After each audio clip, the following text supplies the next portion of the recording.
80 y algo, creo que lo acabo de ver.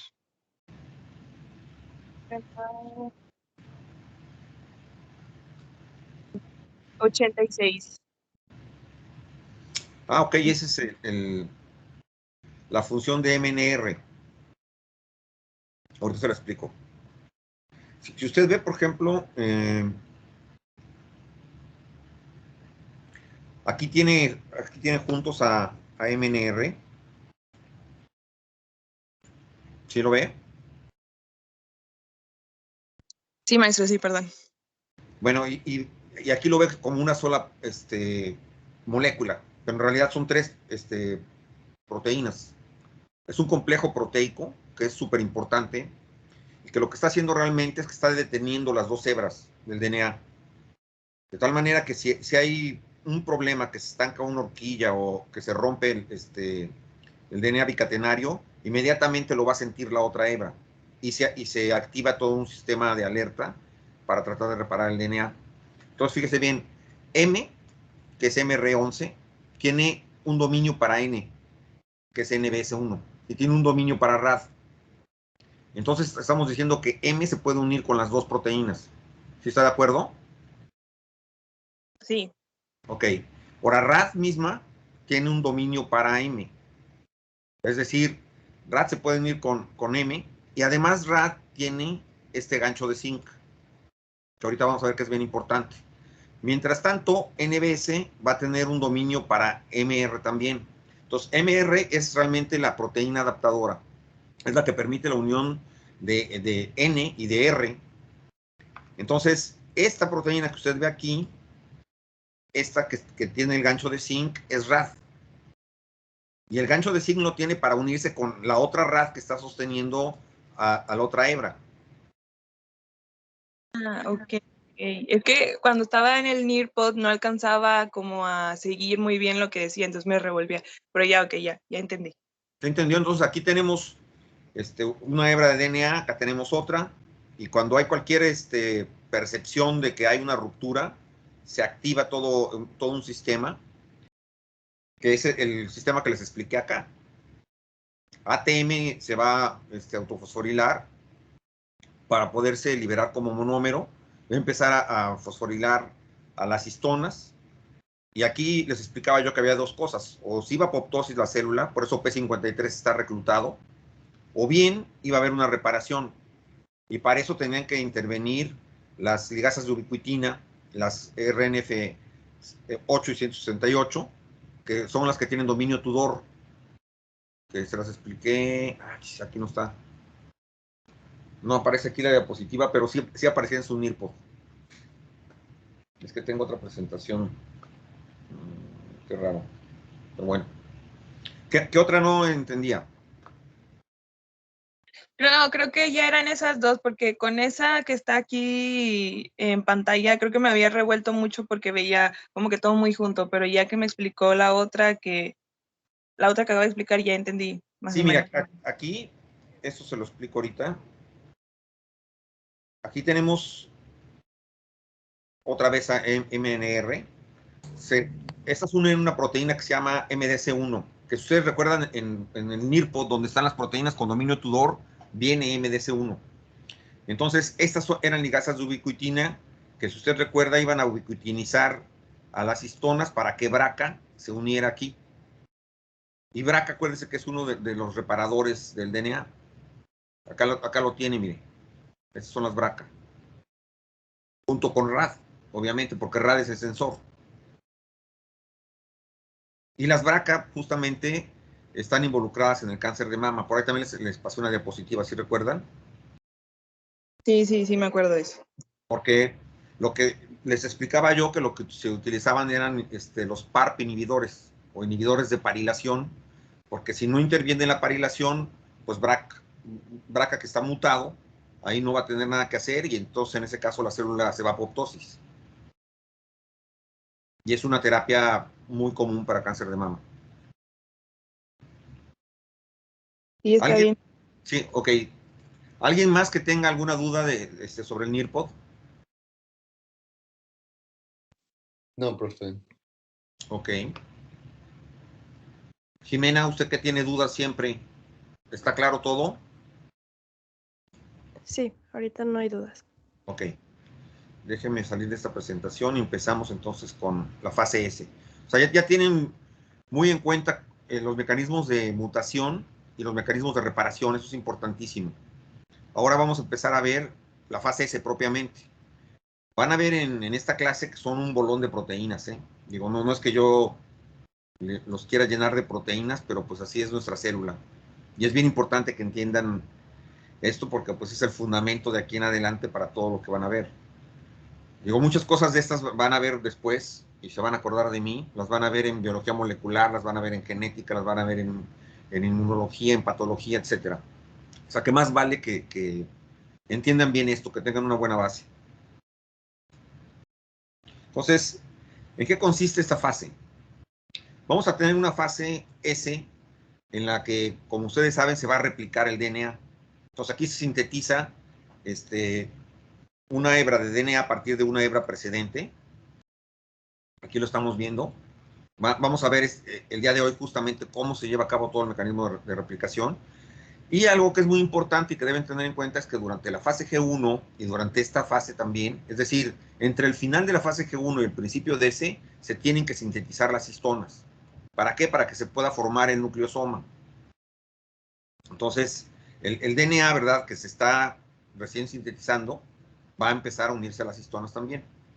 Esto va a dar lugar ya al final de G2. Bueno, en este todavía vamos a tener un DNA que es muy transcribible, entonces no se va a enredar tanto, pero va a servir mucho, ¿verdad?, para que posteriormente el DNA se condense, y la condensación sirve para que se separe mejor. Entonces, esto va a dar lugar a que cada cromosoma se duplique, que quede formado por dos cromátides que van a ser idénticas, y con esto vamos a ver que entonces también en el núcleo se duplicó no solo la cantidad de DNA, sino la cantidad de proteínas, y eso es bien importante. Piensen bien que esas proteínas, ¿para qué servirán las proteínas en el núcleo? Cuéntenme.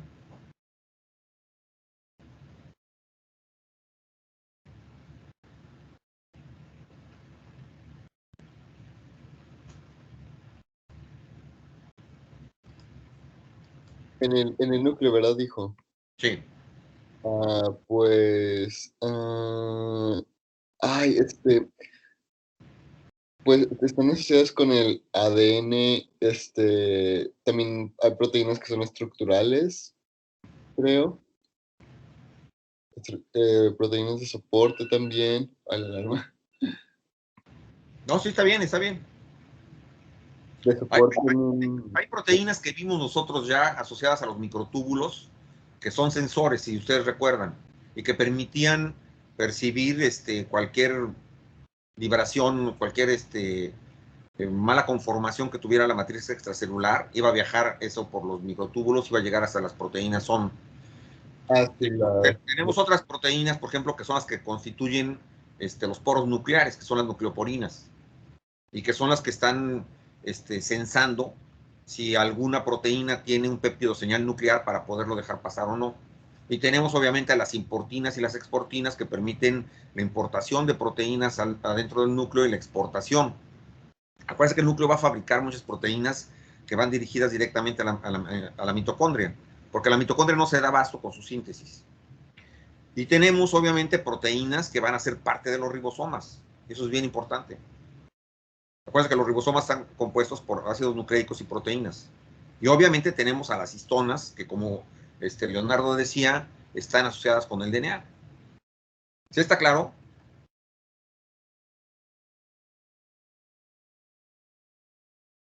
Sí, maestro. Ok. Ahora, esta fase es súper importante y quiero que la entiendan bien. Entonces, va a empezar esta replicación primeramente cuando la célula ya adquirió el tamaño suficiente, que eso no sería realmente un problema. Ustedes saben que la célula ya pasó por la adquisición de suficientes nutrientes, tuvo este primer crecimiento en G1 y además tuvo toda la energía necesaria. Acuérdense que había una parte en donde yo les decía que si no había suficiente ATP, se iba a desatar una cascada de señalización por la AMPK, que es la quinasa de la AMP, porque quiere decir que había muy poco ATP comparado con la cantidad de nucleótidos degradados que es el AMP. Entonces ya pasó por aquí.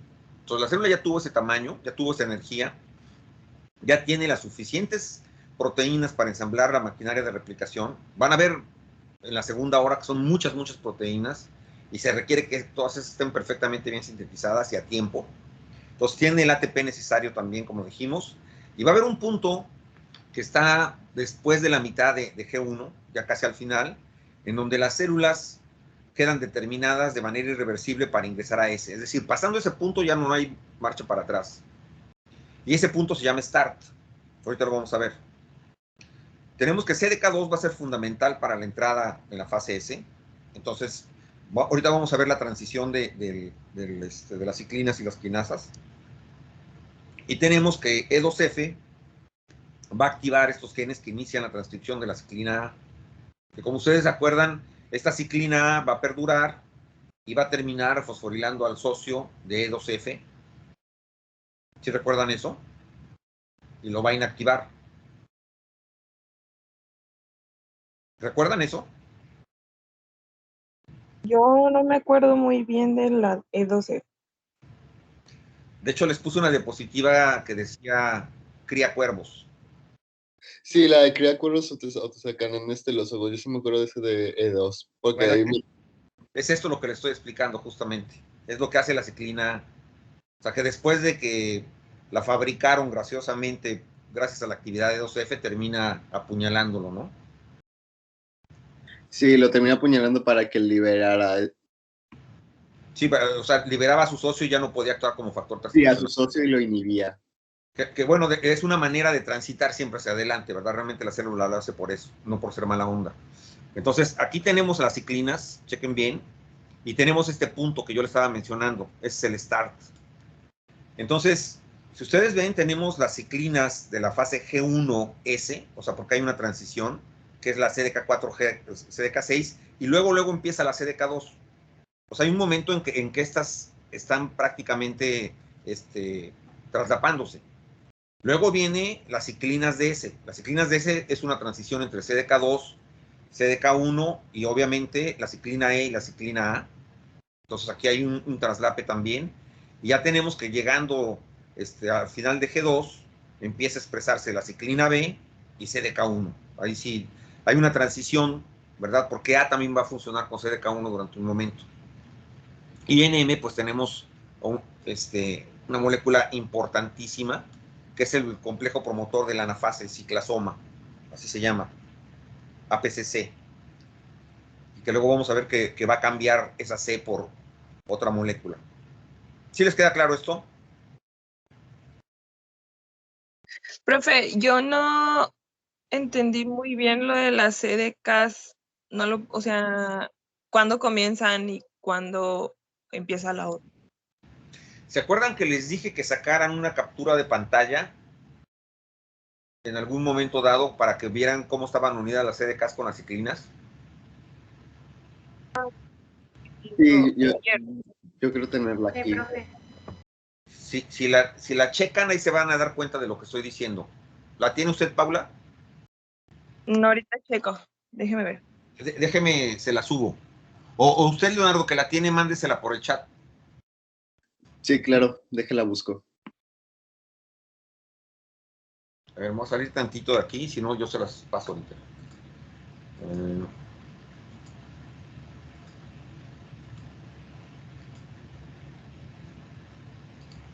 No, ya no la tengo por aquí, pero... ¿Es la que dice las quinasas dependientes de ciclinas? Sí. ¿O es la otra que... A ver...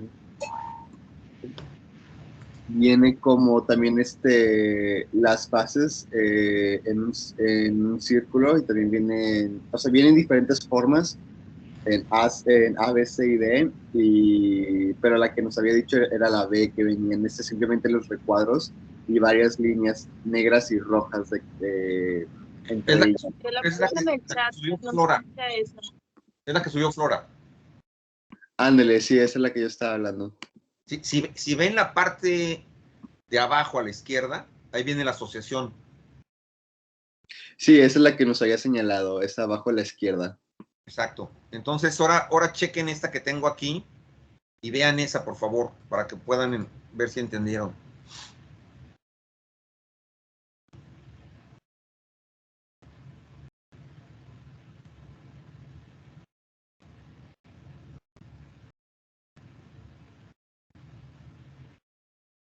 ¿Sí corresponde?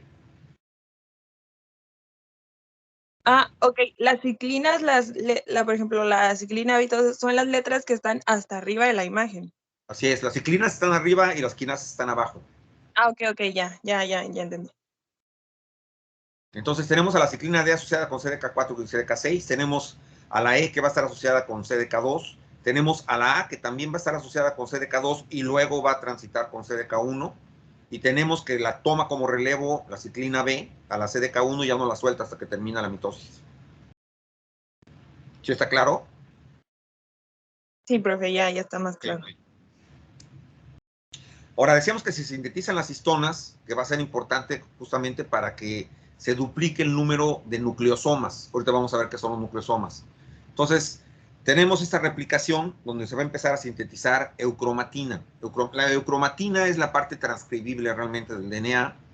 Primero se va a sintetizar eucromatina que va a ser rica en guanina citosina y luego eucromatina que va a ser rica en adenina timina. Luego se va a fabricar la heterocromatina y vamos a ver que, como les decía, la parte activa va a ser la eucromatina. Ahorita lo vamos a ver.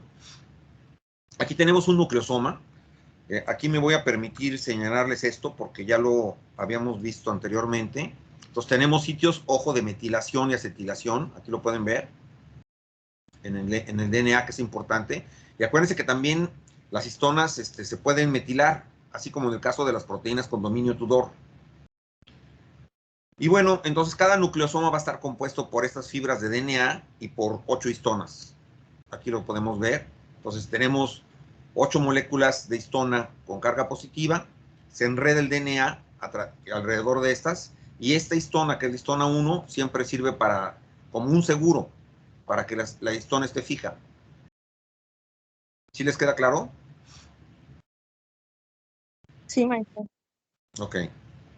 Entonces aquí podemos ver cómo primero un par de histonas se van a unir, van a estar formando un dímero, luego se forma otro dímero, luego se va a formar un tetrámero, luego se unen los dos tetrámeros, y esto nos va a dar un nucleosoma, y eso es bien importante, con una cantidad aproximada de 200 nucleótidos de DNA y el octámero de histonas.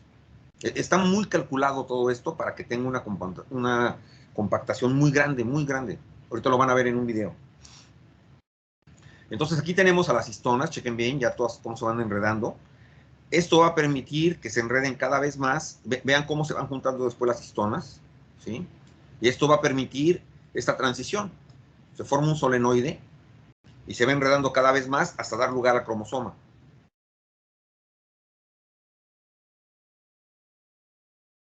¿Ya está claro esto? Profe, eso de cuando se van enredando más hasta dar el cromosoma, ¿qué es lo que se está, o sea, las histonas, esa fibra de la histona que está ahí, el octámero de histona, es lo que se va a estar como enredando? ¿Son varios octámeros o Va a ser dentro del octámero? como si fuera un yoyo. Ah, ok. Entonces el DNA se va a estar enredando sobre la histona. Ah, ok. ¿Qué sería esto? Mire, aquí se está enredando sobre la histona y luego tiene muchas histonas ya juntas con el DNA, y esto es lo que forma el solenoide. Ahora, piense bien esto. Imagínese que tiene usted un plato de espagueti. ¿Ya? Sí. Ok, ahora piense que tiene que dividir el espagueti en cantidades igualitas en 2 platos pequeños. ¿Cree que lo lograría? Pues no, igualitas, no. Bueno, acá sí se necesita que sea igualito, igualito. Entonces, por eso se requiere de un DNA compactado en forma de cromosoma para poder hacer la separación. De otra manera estaría separando fibras si estuviera así. ¿Sí está de acuerdo? Sí, ok, sí. O sea, ya el cromosoma son muchas como hileras de ADN con las histonas Pero así compactado, todo, Sí, todo, todo, todo. así Ok, es. ok. Y esto obviamente se va a dar hasta el final de G2. O sea, la compactación que usted está viendo se va a ir dando paulatinamente entre la fase S a G2. Porque es en la fase de mitosis cuando se requiere que esté muy compactado. ¿Por qué? Porque vamos a ver que el cinetocoro que está aquí, que también son muchísimas proteínas, va a tener que unirse a los microtúbulos para ser separado, ¿verdad? Ya en la anafase. Ok, maestro, ya entendí. Okay. Siéntase libre de frenarme cada que no entienda, no hay ningún problema. Ahora van a ver un video que está muy padre y que les va a decir justamente esta parte de la compactación. In this animation, we'll see the remarkable way our DNA is tightly packed up to fit into the nucleus of every cell. The process starts with assembly of a nucleosome, which is formed when 8 separate histone protein subunits attach to the DNA molecule. The combined tight loop of DNA and protein is the nucleosome. Multiple nucleosomes are coiled together, and these then stack on top of each other. The end result is a fiber of packed nucleosomes known as chromatin. This fiber, which at this point is condensed to a thickness of 30 nanometers, is then looped and further packaged using other proteins which are not shown here. This remarkable multiple folding allows 6 feet of DNA to fit into the nucleus of each cell in our body, an object so small that 10,000 nuclei could fit on the tip of a needle. The end result is that the DNA is tightly packed into the familiar structures we can see through a microscope, chromosomes.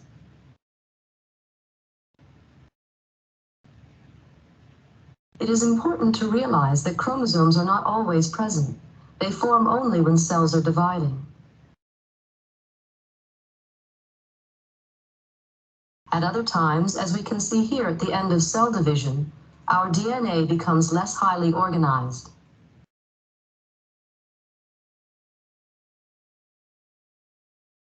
¿Me entendieron? Sí, estuvo muy simple, la verdad. Y pues ayudó mucho cómo se veía todo. No, y lo que dice, ¿no? O sea, 10,000 núcleos en la punta de un alfiler. En la punta de un alfiler, y también ya que tenía el ADN ya compactado con las diferentes, con todas las histonas de que juntas también, que llegaban a medir 6 pies de largo, creo que entendí. 2 metros. 2 metros por cada cromosoma. Sí, son como 2 metros, y luego también estaba el dato ese que decía que se juntaban todo el ADN, o sea, todo tu ADN como persona en una simple de que hilera, no sé cuántas vueltas le dabas también al mundo. Sí, así es. Para que vean la cantidad de información que hay en cada cromosoma, para empezar. Es por eso que si se pierde un cachito de cromosoma es fatal. O sea, ya vieron lo que pasa si se altera un nucleótido. Entonces, imagínense ya cuando hay trisomías y cosas así por el estilo, es muy difícil, ¿no? Ahora, estábamos hablando de la cromatina. Y aquí tenemos entonces que es la porción más activa del genoma. Tenemos que más del 90% del genoma es eucromático. Entonces, quiero que vean la disposición. Entonces, aquí tenemos las nucleoporinas para empezar, que es donde van a pasar las proteínas o los ácidos nucleicos que tienen permiso para entrar al núcleo, o los que no tienen permiso, como los virales. Aquí tenemos el nucleolo, por eso le estaba yo preguntando que cuál era el papel de las proteínas, porque el nucleolo es donde se van a fabricar los ribosomas y está compuesto de proteínas y ácidos nucleicos. Tenemos el nucleoplasma, este es el plasma del núcleo, y vean cómo la heterocromatina es toda esta parte que está aquí, la parte que se ve más oscura. ¿Sí ven eso? Sí, como verdecito. Exacto. Y la eucromatina tiene que estar a fuerza junto a los ribosomas que se están formando, ¿verdad? Porque esto va a permitir entonces fabricar los mensajeros que van a salir también por las nucleoporinas para salir ya acá al citoplasma y encontrar el retículo que puedan ser codificados como proteínas, ¿no?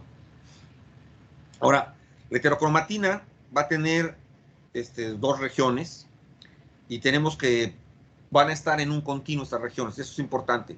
Tenemos una región que es constitutiva y otra que es facultativa. La constitutiva es muy importante porque tiene una propiedad que se llama Position Effect Variation. Y esto quiere decir que va a afectar a los genes que están cercanos. Generalmente toda esta tetracromatina no va a ser transcribible. Va a ser repetitiva generalmente y va a ser estructural. Por lo tanto, nosotros vamos a tener que se va a encontrar a nivel pericentромérico, es decir, alrededor del centrómero, y a nivel subtelomérico, es decir, por debajo de los telómeros. Los telómeros son la parte final de los cromosomas, como ya les había yo mencionado antes.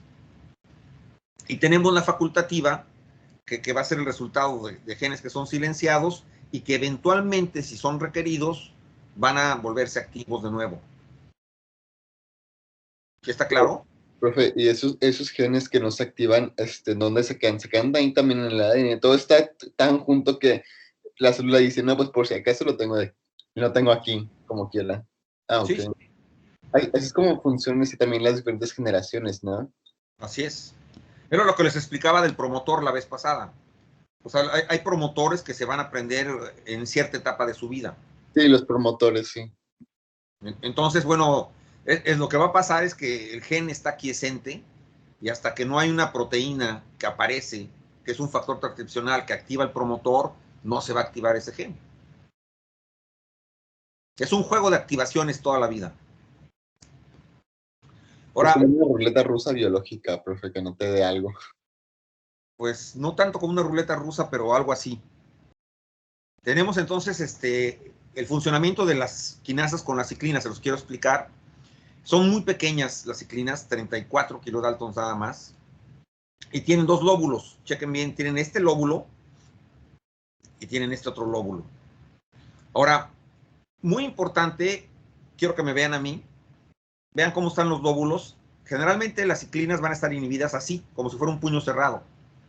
Van a requerir de una activación en una región particular que se llama lazo T, ahorita vamos a ver eso, para que puedan extenderse y quedar expuestos los dos lóbulos. ¿Sí estamos de acuerdo?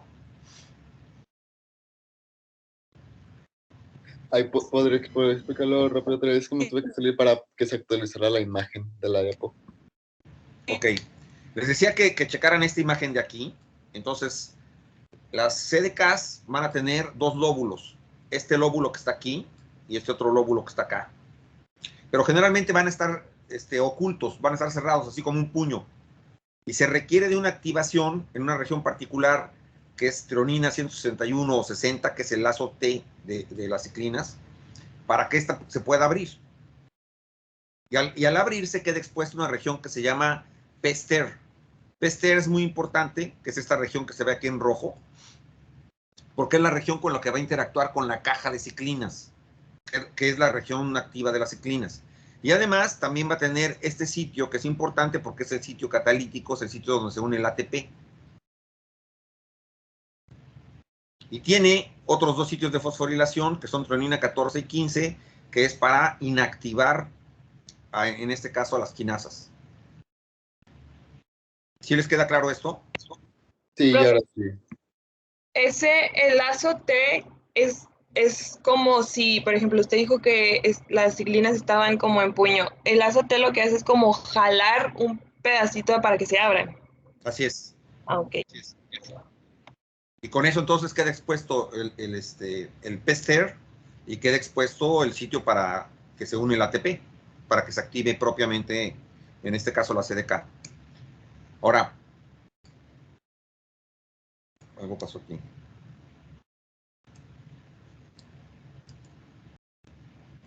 Bueno, eso ya se los expliqué como quieran. Aquí quiero que vean el Pester en la vida real. Y acá está el segmento de activación de una ciclina, que es la caja de ciclinas. Entonces, a lo mejor no lo aprecian muy bien aquí, pero bueno, cada CDK se va a unir entonces una ciclina en un lugar bien, bien exacto. Aquí se están uniendo, chequen bien. Entonces, aquí tenemos a la CDK con su Pester, cómo está unido a la caja de ciclina. Aquí se ve mejor, vean esto. Entonces, aquí está abierta la ciclina, aquí está expuesto el sitio catalítico. Aquí se va a ver en rojo el Pester. Y esta parte de aquí sería el equivalente de la caja de ciclinas. Aquí está marcado como Cyclin Box, pero está en grande. ¿Sí está claro? Sí, sí, más o menos sí. Ok, ahora, la activación es muy sencilla, nada más tienen que reflexionarlo bien. Se va a unir una ciclina con una CDK, eso lo sabemos. Pero para esto se requiere primero que se elimine el bloqueo producido por el lazo T, que era lo que estaba diciendo ahorita Paula. Entonces la fosforilación en el lazo T hace que se abra la ciclina, como acabamos de ver.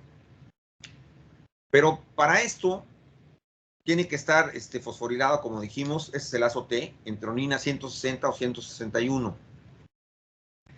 ¿Quién va a activar o quién va a hacer esas fosforilaciones? Tenemos a las CAC.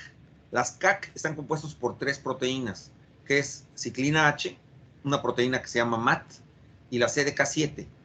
La CDK7, como también es una quinasa y es una CDK, tiene también un lazo T, nada más que su lazo T lo tiene en tronina 170.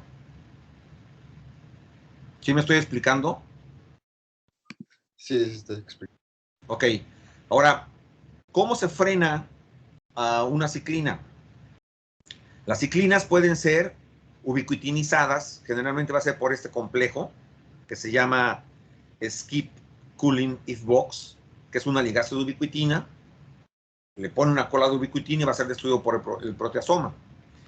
Y tenemos también, mucho ojo, que pueden ser inhibidas por P21 y P27 que están bajo el comando de P53. Es una de las maneras de frenar el ciclo celular también. Entonces, este complejo además tiene la propiedad de que si bien puede frenar a las ciclinas, también puede frenar a P27. ¿Les queda clara la dualidad de esta ligasa de ubiquitina? Ay, profe, eso de que destruya P27 ya cuando está tratando de inhibirla y que no funciona, entonces ella hace el trabajo. Así es. Ah, ok. Ahorita lo vamos a ver en un esquema. Este es el complejo. Entonces es el complejo skip if box cooling. Y tiene un dominio que se llama RBX, que es un dominio ring. ¿Se acuerdan cuando vimos la ubiquitinización? Las ligasas de ubiquitina tenían dominios ring o tenían dominios ECT. ¿Por qué? Porque las que tienen dominios ring requieren necesariamente de una enzima de conjugación para pasar la ubiquitina. Las otras que tienen ECT lo pasan directamente. ¿Sí recuerdan eso? Sí, lo de la ubiquitinización, sí. Ok. Entonces, a ver, déjame ver. Sí, está aquí. Ok. Vamos a checar cómo se activan. Aquí le voy a responder, Paula. Cheque bien que no es tan sencillo. Yo primeramente aquí tengo a esta ciclina. Ya quedamos que se requiere primero que tenga esa fosforilación en el lazo T. Eso permitió que se abriera. Eso va a permitir que la caja de ciclina, que es esta parte de la ciclina, se pueda unir al PSTER que está aquí y que con eso se active. Ok, aquí ya está para ser activada.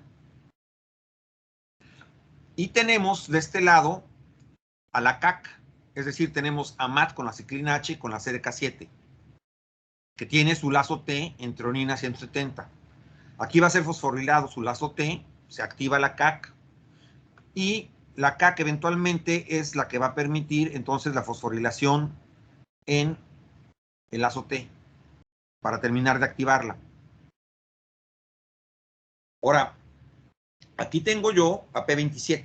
P27, si ustedes ven, va a ser capaz de inhibir por completo a la ciclina. Ahora, aparte de P27, se puede desfosforilar el lazo T y se puede fosforilar tronina 14 y tronina 15 y con eso queda desactivada la ciclina. Ahora, como decía Paula, una vez que cumplió su propósito la ciclina con la CDK, es decir, ya fosforilaron, ¿qué es lo que va a pasar? Hay que seguir adelante. Entonces se activa esta ligasa de ubiquitina, que es el complejo que acabamos de ver, de skip cooling if box, y le pone una cola de ubiquitina a la ciclina y con eso la destruye. Y no hay más que para adelante otra vez. Y es por eso que tenemos ciclinas que se presentan solamente en ciertos lugares del ciclo celular.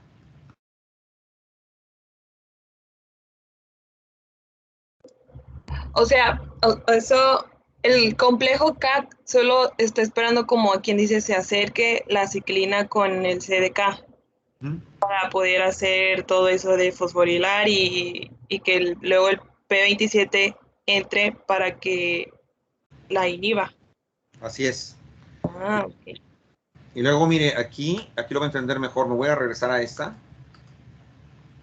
Entonces, aquí va a entender por qué esta ciclina actuó y llegó un momento en que ya no sirvió y va a ser desechada. Va a ser sustituida por la ciclina E y luego va a ser desechada. Y así. Luego la A, luego la B. Por ahí les pasé un esquema donde decía quemar las naves y en ese esquema se veía cómo iban desapareciendo las ciclinas. O sea, todo esto siempre va a estar siguiendo, pero con ciclinas distintas. Así es. Ah, ok. Esto que les estoy mostrando es únicamente para que entiendan cómo funcionan la activación de las ciclinas, ¿no? Que se me hace importante que lo entiendan. Ahora, este es la ligasa de ubiquitina. Entonces, habíamos dicho que estaba compuesta por IFBOX, SKIP, Culin, que tiene un dominio RBX. Esta proteína siempre se asocia, bueno, no siempre, se asocia muchas veces a estas ligasas de ubiquitina. Es NET8. Y aquí podemos ver en acción, entonces, a esta ligasa de ubiquitina, cómo está cediendo una ubiquitina a esta enzima de conjugación. Y esto permite que la enzima de conjugación actúe directamente sobre el substrato y ubiquitinice entonces a la proteína que va a ser degradada. Aquí se ve mejor, chequen bien. Aquí le está cediendo la ubiquitina y es, en este caso, la enzima de conjugación la que pasa a la ubiquitina. Cuando las que tienen dominio E la pasan directamente. Ahora, vamos a reflexionar ya con esto que acabamos de ver, cómo funciona hasta donde vamos en el ciclo celular. Entonces, aquí yo tenía la proteína del retinoblastoma que estaba secuestrando a E2F. ¿Lo recuerdan eso, no? Sí, es. Ok. Entonces, aquí tengo a CDK4 y CDK6 que están siendo activados por la ciclina D.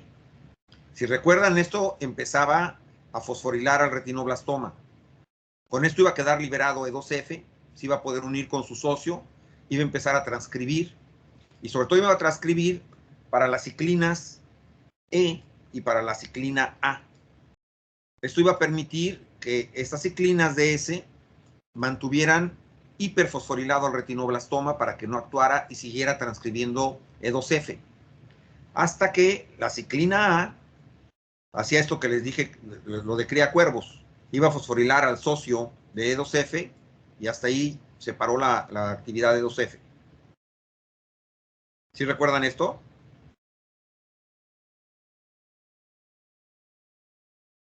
Yo no recuerdo eso último que dijo del socio, o sea, no entendí eso. E2F funciona con un socio que se llama DP. Cuando el retinoblastoma empieza a ser fosforilado, E2F queda libre y se asocia con DP. Y para que funcione transcripcionalmente es necesario que las dos proteínas estén unidas. Pero con la fosforilación que le hace la quinasa A DP, se separan y ya no puede actuar 2F como factor transcripcional. Pero la ciclina A se requiere porque es la que es súper necesaria para que prosiga la replicación.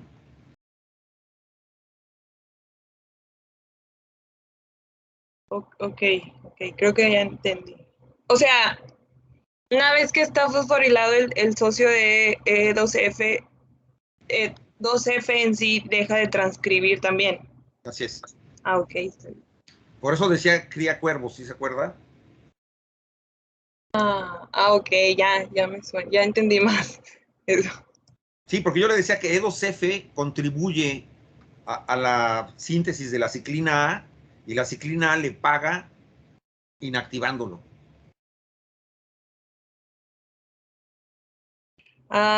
Ok, ya entendí. Bueno, ahora tenemos a P53. Es importante que veamos un poquito de P53. Ya les he hablado de P53 mucho. Bueno, P53 primeramente va a estar en muy bajas concentraciones. Se va a hacer omnipresente solamente si hay daño al DNA, Pero es muy importante que entienda que P53 empieza a activar a la CYP a través de la actividad de los transformadores beta. Ahora, algo importante es que P53 se tiene que tetramerizar para poder ser transcripcionalmente activo. No basta con que se sintetice P53, tiene que haber un tetrámero para actuar en el genoma. Y esto va a codificar, obviamente, por ejemplo, para P21, para que frene el ciclo celular, GAD45 para que pueda reparar el DNA, y Vaccinoxa en caso de que se requiera apoptosis. Ya me van a estar ustedes platicando mucho de apoptosis. Ahora, P53 está siempre unida a MDM2. ¿Recuerdan? P53 contribuye a la síntesis de MDM2, pero MDM2 siempre está destruyendo a P53. ¿Sí recuerdan eso? Sí. Que les puse una diapositiva que decía, pégame, pero no me dejes. ¿Sí recuerdan eso? Sí, profe. Ok. Sí. Ahora, muy importante, cuando hay daño en el DNA, se va a activar una quinasa que va a fosforilar a P53 en serina 20. Eso es bien importante, anótenlo por ahí. Y así no se va a poder unir más a MDM2. Y además va a haber una fosforilación directa hacia MDM2. Y tenemos que va a ser fosforilado aparte en en serina 395. Y esto va a permitir que ya no se ubiquitinice. Entonces, esta fosforilación aquí se requiere para que sea activo. Y esta fosforilación de acá se requiere para que se libere de MDM2. Y además MDM2 va a ser fosforilado también. ¿Quién lo fosforila? Va a ser ATM o ATR a través de check 1 y check 2, que lo van a estar fosforilando. Sí recuerdan ATM y ATR, ¿no? Sí, profe, sí. Ok. Entonces aquí tenemos a MDM2 cómo está ubiquitinizando al pobre P53 y lo está degradando todo el tiempo hasta que ATM y ATR activan a check 1 y a check 2 cuando se percibió el daño en el DNA. Entonces, fosforilación en serina 20, esto ya no va a permitir que se una con MDM2. Vamos a tener una fosforilación también en serina 15 que va a redundar en la activación de P53. Luego se traduce P21 porque P53 actúa como factor transcripcional sobre el genoma. P21, de manera muy importante, puede inactivar a las ciclinas, así como P27. ¿Sí está claro? Y con esto se frena el ciclo celular, porque ya no hay ciclinas que puedan activar a quinasas. Hasta que hay una reparación y después de la reparación se sintetizan de nuevo las ciclinas correspondientes para que prosiga el ciclo celular. Sí, sí, profe, sí se entiende. Ok. Ahora, aquí lo que estamos viendo entonces es que los tumores son muy particulares porque tienen esta habilidad de poder evitar, digamos, ser destruidos. Y además van a la par con el sistema inmunológico, con un sistema inmunológico comprometido. Y muy a menudo, lamentablemente, no van a ser susceptibles a la apoptosis mediada por P53. Y además vamos a encontrar que muchas de las veces también P53 va a estar mutado. Entonces, ¿por qué es tan particular un tumor? Primero va a ser resistente a la apoptosis, como estamos viendo. La otra es que va a ser muy proliferativo, va a tener activadísimas las MAP-KKKs, etcétera. Va a tener estabilidad para evadir los tumores. Ya más adelante, o no sé si ya lo vimos en algunas diapositivas, sí, lo vimos cuando vimos las bombas, por ejemplo. Los tumores desarrollan una sobreproducción de bombas, que es de las tipo ABC, si recuerdan estas bombas. Sí, maestro. Y eso hace que muy fácilmente saquen los medicamentos de las células. O sea, se le meten quimioterapia y el tumor simplemente avienta los medicamentos hacia afuera, ¿no? La otra es que va a activar la invasión y la metástasis, porque son células que tampoco son muy estables y entonces van a empezar a migrar. La otra es que van a activar la inmortalidad replicativa. Esto es un tema interesantísimo. Hay un fenómeno que se llama anastasis, Y el último equipo nos va a hablar de eso en su exposición. Y eso quiere decir que las células reviven. O sea, ya están a punto de morir por apoptosis y se pueden recuperar. Y lo que pasa cuando se recuperan es que se vuelven más resistentes todavía. ¿Sí me estoy explicando? Sí, profe. Sí, maestro. Es como si le quisieran meter kriptonita a Superman y Superman reviviera y que se volviera casi inmune a la kriptonita. Y la otra es que van a inducir angiogénesis. Entonces vamos a tener sobreproducción de vasos sanguíneos que están llevando más nutrientes y más oxígeno a esas células para que sigan creciendo. Entonces se vuelve un círculo vicioso todo esto. Ahora, vean, este fenómeno es importantísimo. Yo tengo que se activó un oncogeno. Entonces, obviamente, esto hace que el ciclo celular avance. E2F es muy activo. Y E2F, una de las cosas que va a hacer es que va a sintetizar a P14-ARF. P14-ARF es muy importante porque P14-ARF es capaz de inhibir a MDM2. Entonces, si inhibe a MDM2, va a poder dejar libre eventualmente a P53, que es este tetrámero que se ve aquí, en verde.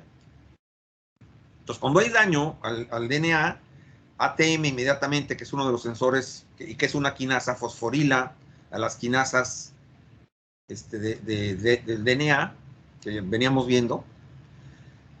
Cuando hay quimioterapias, ATR está fosforilando H1. Todo esto permite que se active por las fosforilaciones P53, como lo acabamos de ver, porque liberan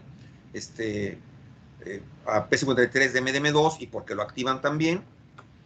Pero vamos a tener entonces que esto va a permitir que los blancos de P53 sean las enzimas de reparación, como habíamos visto, GAT45, las moléculas que están ligadas a la apoptosis, es decir, Fas ligando, BAX, BAC, etc. También ligasas de ubiquitina como 1433, que van a inhibir a las ciclinas, o como P21, que también pueden inhibir a las ciclinas y con esto se para el ciclo celular. Y eventualmente, pues va a ser degradado por el proteasoma, ¿no? MDM2. ¿Qué está claro? Sí, profe, y eso que, o sea, ya cuando se degrada el MDM2 vuelve a hacer lo mismo, ¿no? O sea, viene siendo como un ciclo. Sí, eventualmente sí, pero va a depender qué tan activo siga el daño, porque si el daño sigue, ATM y ATR van a seguir fosforilando y van a hacer que ya no se active otra vez MDM2. Ah, ok. O sea, ya si el daño fue reparado, ya ahí queda. Sí, exacto. Okay. Y no solamente ahí queda, sino que ya que actuaron las enzimas de reparación, se vuelven a sintetizar estas ciclinas que habían sido destruidas para que separara el ciclo celular. Y así se reactiva de nuevo. O sea, es como lo paran mientras hacen su reparación y luego ya es como otra vez todo vuelta al trabajo normal. Así es. Permítame un segundo porque me está tocando. Espera.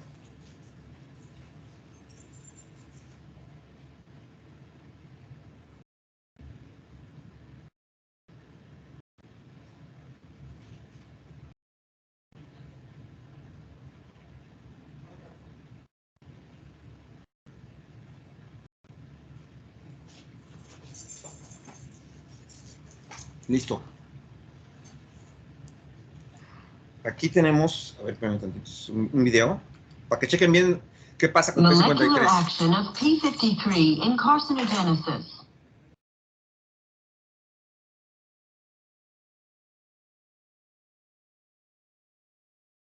Normal function of P53. P53 is a transcription factor which consists of 4 subunits. A subunit contains a C-terminal regulatory domain, a tetramerization domain, a DNA binding domain, and an N-terminal transactivation domain. P53 monomers form tetramers via the association of the tetramerization domains. The P53 tetramer binds to P53 consensus sequences in the DNA. Transcription factors bind to the transactivation domain and mediate the transcription of the gene by RNA polymerase II. Deletion of both TP53 alleles. In tumors such as bone and soft tissue sarcomas, Both TP53 alleles may be deleted. In this case, P53 is no longer synthesized. Consequently, P53-dependent genes are not transcribed. Mutation of one TP53 allele, conformational change of wild-type P53, dominant negative mutation, inhibition of DNA binding. In many tumors, one TP53 allele carries a point mutation, whereas the second allele is wild-type. When mutant P53 monomers associate with wild-type monomers, the wild-type monomers are forced into a different conformation. Binding to P53 DNA consensus sequences is blocked, and the respective genes are not transcribed.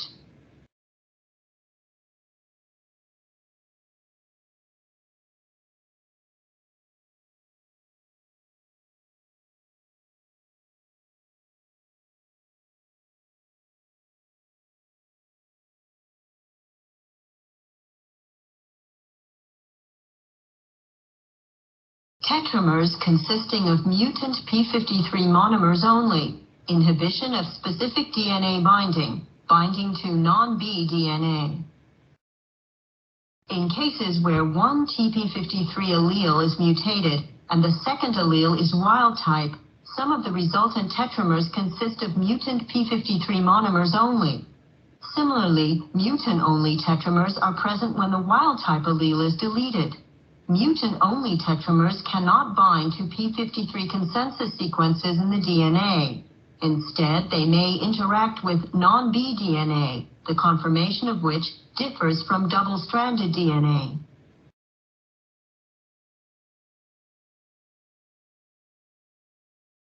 Amplification of the MDM2 gene, inhibition of transcription. The MDM2 gene is amplified in about 1/3 of human soft tissue sarcomas. The gene product, shown in yellow, binds to the amino terminal transactivation domain of P53. MDM2 associated with the transactivation domain inhibits the binding of transcription factors to the transactivation domain. In this way, transcription of the target genes is blocked. Amplification of the MDM2 gene, ubiquitination and proteolysis of P53 oligomers.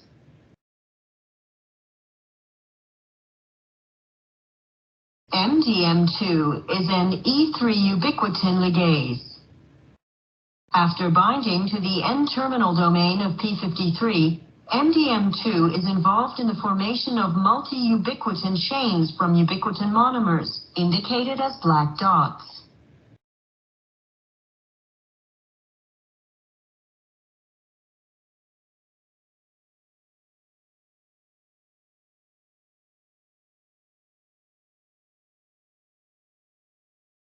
Ubiquitinated P53 is degraded in the proteasome.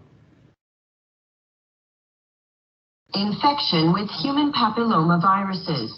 Ubiquitination and proteolysis of P53 oligomers after association with E6 and E6AP proteins. Some types of human papillomaviruses are causal agents in the formation of cervical carcinomas.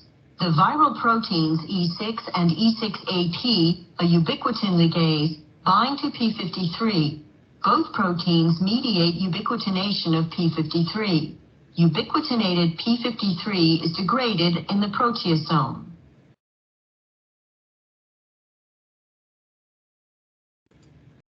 ¿Les quedó claro?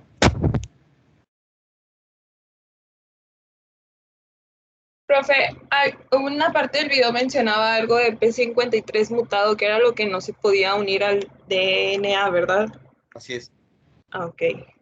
Y prácticamente la mitad de los cánceres P53 está mutado.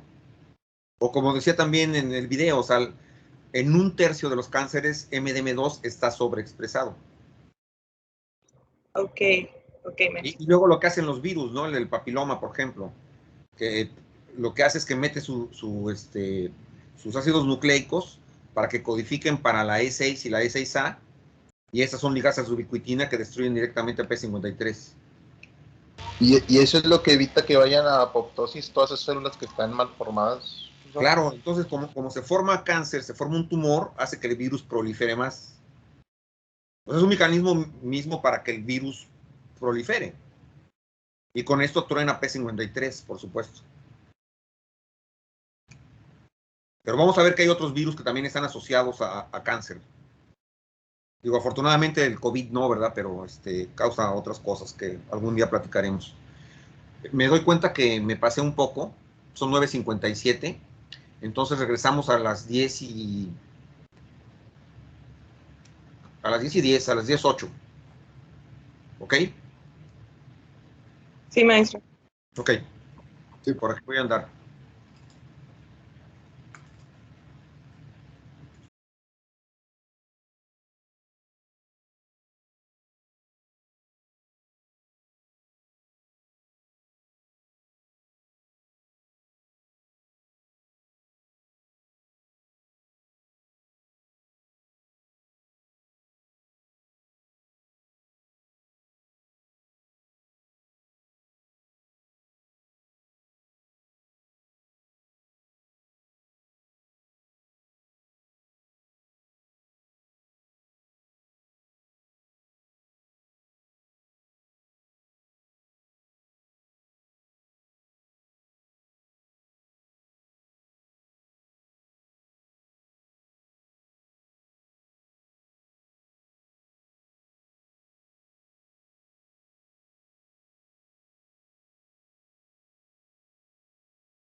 ¿Listos, jóvenes?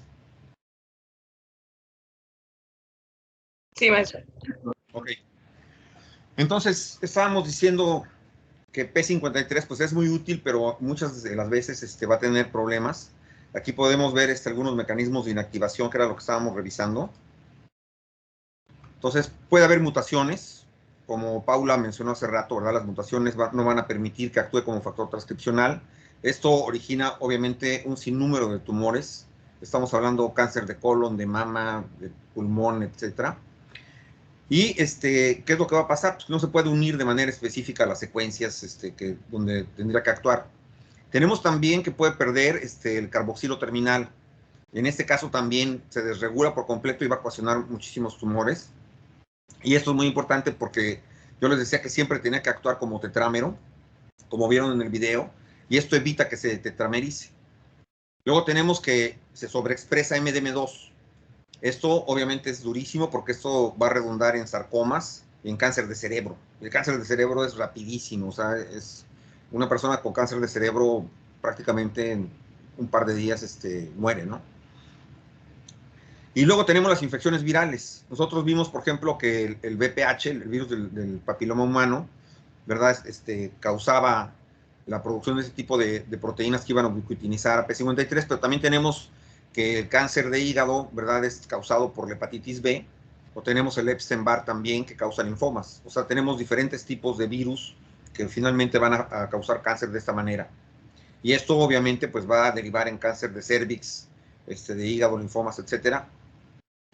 Tenemos que se puede, mucho ojo, inactivar P14-ARF. Si ustedes recuerdan, P14-ARF es un inhibidor de MDM2. Entonces, sin P14-ARF, ¿qué pasa? Que MDM2 queda activo, muy activo, o sea, mantiene degradado todo el tiempo a P53 y eso ocasiona también cáncer de mama, de cerebro, de pulmón, etc. Y la otra es que P53 esté en el citoplasma y no esté en el núcleo. Y si está en el citoplasma y no está en el núcleo, pues en el núcleo no va a poder codificar para los genes y esto también va a originar cáncer de mama. ¿Qué es lo que está pasando en este caso? Es que P53 lo están sacando las exportinas todo el tiempo. Hay una asociación muy rara ahí entre las RAN, las exportinas y P53. ¿Les queda claro esto? Sí, maestro.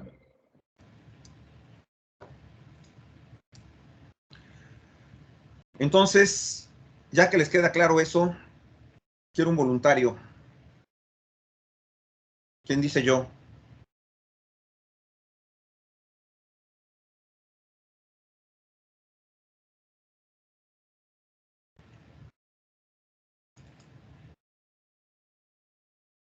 Roberto Carlos, abra su micrófono.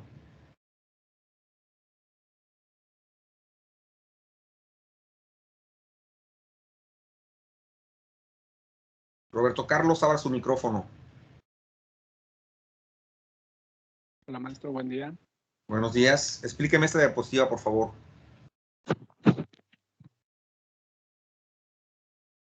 Bueno, tenemos que las señales, digamos que se derivan en P53. Y el P53, bueno, tiene varias derivaciones, la exclusión nuclear, el virus y el MDM2, además de las mutaciones. No, a ver. MDM2, la exclusión nuclear y el virus Okay. son factores como las mutaciones, ¿verdad?, que impiden el buen actuar de P53, ¿no? Y luego. Luego, bueno, el P53, digamos que se deriva en la PTEN, la cual está conformada por AKT. ¿Es correcto? Es incorrecto. Ok. El P53 está activando a PTEN. ¿Qué hace PTEN?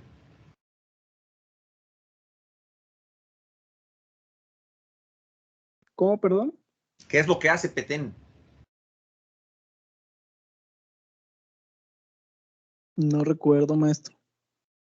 ¿Alguien se acuerda qué es lo que hace PTEN?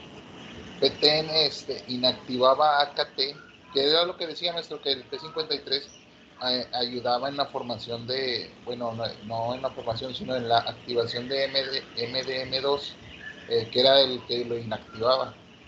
Sí, si ustedes recuerdan, muy bien, ustedes recuerdan, PTEN va a inhibir a la fosfatidilinositol 3 quinasa. Por lo tanto, PIP2 no se convierte en PIP3 y por lo tanto AKT no se puede activar. Y AKT es necesario para poder fosforilar a MDM2 para que se trasloque al núcleo. P53 de manera natural tiene un peptidoseñal nuclear, no tiene problema. Pero MDM2 necesita ser fosforilado para traslocarse al núcleo, que es en donde va a inhibir a P53. ¿Ya está claro esto?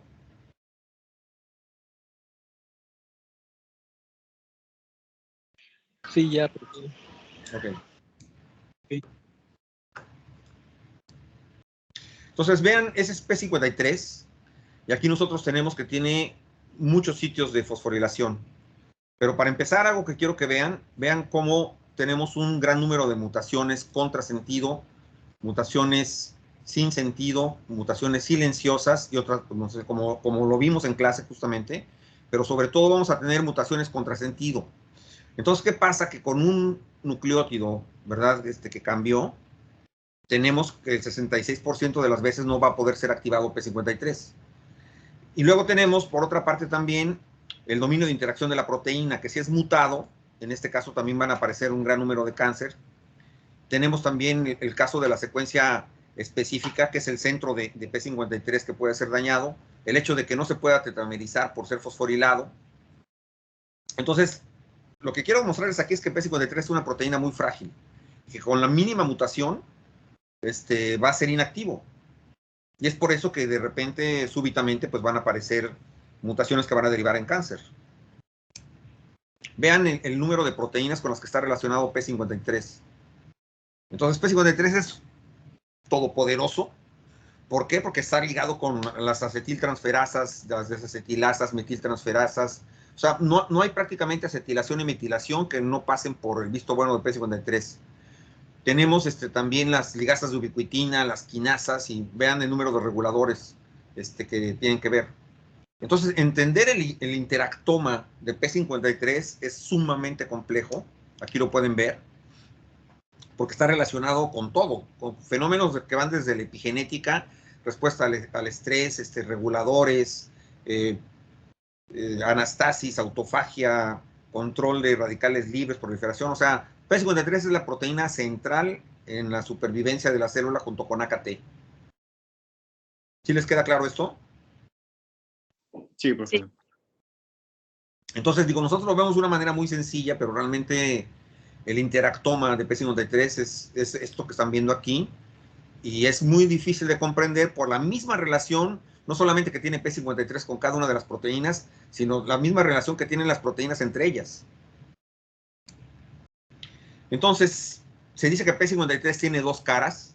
Cuando pierde su función, eso es bien importante, entonces ya no va a ser un supresor de tumores, ya no va a poder frenar el ciclo celular, no lo va a poder mandar a la célula apoptosis, tampoco va a poderla mandar a senescencia, va a generar inestabilidad en los cromosomas, y además los mecanismos para reparación del DNA, que también son coordinados por P53, se van a ver afectados. Esos mecanismos que vimos. Y tenemos otra parte peor, que si P53 gana función, se vuelve un oncogene. Eso es lo más difícil de todo. ¿Qué quiere decir? Que se va a ir con todas las proteínas de supervivencia, va a acelerar la progresión del cáncer, las metástasis, va a acelerar también la transcripción de numerosos genes, y está codificando para proteínas que son como esta, ¿verdad? Por supervivencia. Está inhibiendo a proteínas apoptóticas además, y por eso se incrementa la resistencia a la quimioterapia, etcétera, etcétera. Y además, lo más importante es que se inhibe la función de mRNA-ATM, que como ustedes saben es el sensor mayor y que es el que está mandando a P53. Entonces aquí yo tengo un P53 mutado. ¿Sí está claro? Sí, profesor. O sea, es como dijo que es el centro de todo, pero también con una cosita que no le funcione se descontrola y todo mal. Sí, todo sí de que se tira. Y se va para el lado oscuro, que es lo peor, ¿no? Sí. Entonces aquí tengo yo una serie de proteínas muy relacionadas con P53. No me voy a meter con todas para no abrumarlos, pero bueno, esas son las de mantenimiento de la matriz extracelular. tengo estas proteínas que están comandadas por la roca, que ustedes saben que es la que mueve el citoesqueleto y le da a las células el movimiento ameboide. Tengo estas que son proteínas centrales para la invadopodia, que junto con estas permiten la metástasis de las células. Tengo estas que son para la adhesión y la motilidad, que también ustedes saben que si dejan de funcionar, las células pues se van a liberar. Y tengo estas que son muy importantes, que determinan la expresión de las caderinas, que como ustedes saben mantienen a las células unidas y no permite que se vuelvan metastásicas. Aquí, si ustedes se acuerdan, vimos estas proteínas, SLUG, SNAIL. Y tenemos estas células que son precursoras de las células madre. Entonces, P53, con cualquiera de esas proteínas que no se lleve bien, tenemos ya un detonador de cáncer. ¿Y qué es lo que sucede? Hay tratamientos para poder regular esto alrededor de P53. De hecho, en uno de los artículos, no sé si en el 3, me parece, me van a hablar de todos estos medicamentos, que son las últimas terapias de cáncer que hay, y que, bueno, son bien interesantes, ¿no? Entonces, tenemos que como base para combatir a P53 están los inhibidores de MDM2. Entonces, ¿qué utilizan? Utilizan medicamentos como las nutilinas. ¿Qué es lo que hacen estas? Estas van a ser mímicos de P53, tienen la misma secuencia, y MDM2 se va a ir con la finta y se va a estar pegando este tipo de medicamentos, dejando libre momentáneamente a P53. ¿Está claro eso? Sí. Sí. Tenemos también a los inhibidores de ligasas de ubiquitinas, que son para que no estén ubiquitinizando a P53. Eso es medio peligroso también, porque esos son inhibidores generales de ligasas de ubiquitinas. Y muchas proteínas tienen que ser ubiquitinizadas. Entonces, por eso no pueden ser tratamientos permanentes. Tenemos la reactivación de P53 mutado con un P53 sintético. A este tipo de terapias se les llaman RITA y prima. Y se les llama RITA, aquí van a ver, por Reactivation P53 and Induction of Tumor Cell Apoptosis. Y prima por P53 Reactivation and Induction of Massive Apoptosis, ¿no? Tenemos el bloqueo directamente de MDM2 con sondas antisentido. Ya les expliqué que son las sondas antisentido, ¿no? Nada más lo había mencionado en la tabla de los diferentes mecanismos para inhibir P53, pero creo que no había dicho en sí qué es. Las sondas antisentido son oligonucleótidos que son un espejo del RNA mensajero. Y se pueden hacer de dos maneras. Usted puede meter directamente un RNA mensajero sintético, que es exactamente el espejo del mensajero. Y si se une en el citoplasma, va a ser detectado como si fuera un RNA viral y lo van a atacar las nucleasas. Y con eso se destruye el mensajero y no se puede codificar para la proteína. En este caso sería MDM2. Eso es de manera transitoria. De manera temporal se alteran las secuencias del DNA, se mete el DNA hasta el núcleo, y como es un DNA que está al revés, va a dar lugar a una sonda antisentido que es el espejo del mensajero y no va a permitir que se exporte fuera del núcleo. ¿Sí me expliqué? Sí, se explicó, gracias. Ok. Tenemos ahora el papel de RAS. RAS, ustedes recuerdan, era muy importante porque RAS iba a activar a las MAPKKs por una parte, pero RAS también favorecía a la fosfatidinoinositol-3 quinasa. Con esto tenemos multiplicación celular y supervivencia. ¿Sí estamos de acuerdo? Y esto implica que sean destruidas, por ejemplo, BAD, BIM, BAX, que son proteínas proapoptóticas, y obviamente va a tronar a las FOXO también. Entonces no vamos a poder tener ni a NOXA ni a BIM, que se requieren para la apoptosis. ¿Sí está claro? Sí, profe, ¿y esto no es como malo al momento de querer como parar las células cancerígenas, o sea, que no haya apoptosis? Que RAS haga su función y no esté dejando la apoptosis. Sí, claro. O sea, eso es lo malo. Las células cancerígenas lo que están haciendo es activar más estos mecanismos. Las células cancerígenas sobreexpresan a proteínas de supervivencia y de multiplicación. Ok. Y aquí va a ver esto. Miren, va a ver cómo se generan escenarios bien fantásticos, pero que son para favorecer justamente a proteínas que no son tan buena onda. Entonces tenemos este tipo de señalización donde RAS, que ustedes se acuerdan, estaba off, y GBR2 y SOS sobre todo, que era el GEF, lo pasaron a un estado on, si recuerdan eso. Sí, sí. Ok. Ahora, si se activa la vía de las MAP-KKKs, ¿qué es lo que va a pasar? Va a haber una fosforilation en serina 62. ¿Por qué es tan importante? Porque esto extiende la vida media de MYC. Y por otra parte va a activar a la fosfatidinosinol 3 quinasa AKT. Y AKT, si ustedes recuerdan, inhibía a la glicógeno sintetasa quinasa 3. Y esta generalmente iba a poner una fosforilación en tronina 58. Y con esto, bloqueando esta fosforilación, lo único que hace es prevenir la degradación de MYC. Entonces, no solamente se evita que se degrade MYC, sino que se extiende su duración. ¿Sí está claro? Sí, sí, maestro. Ok. Ahora, está medio raro esto, pero ahorita lo van a entender. Entonces, tenemos a los mitógenos, ya vimos que son diferentes mitógenos que van a ser factores de crecimiento, como el factor derivado de las plaquetas o el factor vascular endotelial o el factor epidérmico, etc. Todos esos van a activar a RAS, si inician las MAP-KKKs, activan a MYC. MYC, ¿qué es lo que hace? MYC va a favorecer la entrada en S, es decir, que se empieza a replicar el DNA, y va a contribuir como factor transcripcional para varios genes. Entonces, tenemos a las ciclinas, por ejemplo. MYC va a ayudar a que las ciclinas se formen. Ligasas de ubiquitina, quinasas, va a favorecer obviamente a E2F, favorece a CDC25A, que es una fosfatasa para avanzar en el ciclo celular, y a P14ARF. Hasta ahí todo va bien. Y luego tengo, entonces, que este tipo de mitógenos, vean bien cómo está activando, esa es la vía de las MAP-KKKs, si estamos de acuerdo. Y acuérdense que ERK, que es la MAP-K, la última, puede funcionar como factor transcripcional. Entonces, ERK lo que está haciendo es que está actuando sobre el gen de MYC. MYC se va a expresar como proteína, da lugar a las ciclinas, da lugar a la ligasa de ubiquitina, la que vimos, al skip cooling if box, y tenemos que va a dar lugar a E2F. Entonces, ¿qué pasa? Esta ciclina D, obviamente, va a iniciar el ciclo celular. Esta ligasa de ubiquitina, por eso les decía yo que también podía ubiquitinizar a P27, si lo están viendo aquí, ¿no? O sea, no solamente ubiquitiniza la ciclina, sino también a P27. Y degradado P27 no puede parar el ciclo celular.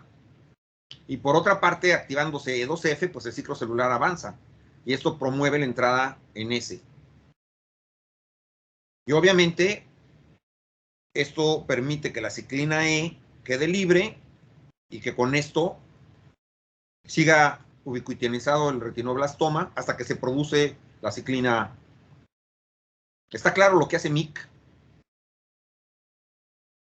Sí, MYC es como da un paso para que todo entre en la fase S. Así es. Okay. Pero ahorita va a ver que tiene dos caras MYC. Eso es lo que quiero que entiendan. Y quiero que se vayan sensibilizando a eso. Entonces, si nosotros vemos esto, vamos a poder ver que RAS podría favorecer a la CINCA4.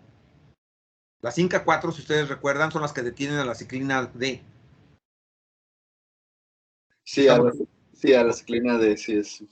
Ahora, MYC puede dar lugar a P14ARF, que quedamos que es el que iba a inhibir a MDM2.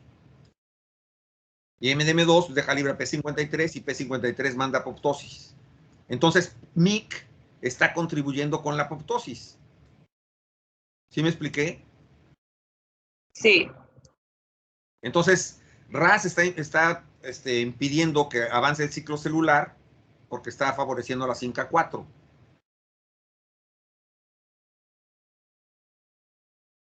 ¿O sí, maestro? ¿Sí entienden eso? Sí. Bueno, a ver. A ver. Va de nuevo. Acabábamos de ver que MYC favorecía a E2F la formación de las ciclinas y destruía P27. Es decir, MYC actuaba para que se diera el ciclo celular. Pero ahora estamos viendo otra cara que tiene MYC, que es mandar a la célula apoptosis. Ya no está permitiendo que avance el ciclo celular.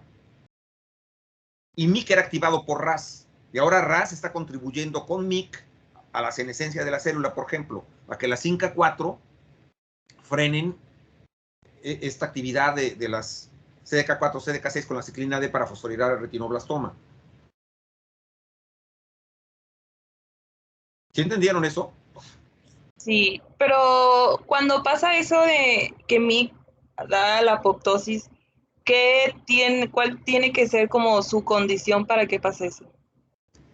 Muy buena pregunta. La condición es esta, cheque bien.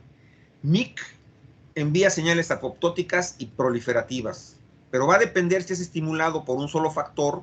Aquí tenemos el factor de crecimiento de los fibroblastos, por ejemplo, que está activando a RAS, y RAS activa MIC.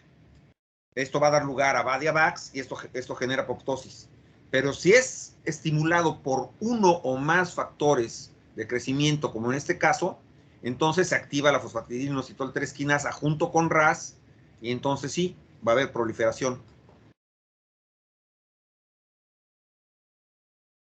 ¿Sí le quedó claro? Sí, creo que sí.